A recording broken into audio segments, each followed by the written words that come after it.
দেখেন আপনার একটা স্ক্রুর কারণেও কীরকম একটা সমস্যা হতে পারে। আমার কপাল ভালো যে ফোনটা ব্লাস্ট হয় নাই, ঠিক আছে।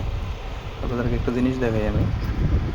এই যে স্ক্রুটা দেখতে পাচ্ছেন, ঠিক আছে, এই স্ক্রুটা তো এখানে থাকার কথা না। ওকে, এই স্ক্রুটা ছিল আপনার এই জায়গাটায়, এই জায়গাটায় ছিল স্ক্রুটা। এখন হয়েছে কি, হয়তো বা কাস্টমারে আগে পরে এটা চার্জিং পিন অথবা অন্য কোনো কাজ করাইছে, তো তখন স্ক্রু ভালো মতো লাগানো হয় নাই। তো যার ফলে এই জায়গার স্ক্রুটা লুজ হইয়া অটোমেটিক খুলে আইসে, ঠিক আছে, এই জায়গায় পড়ছিল, যে দেখেন।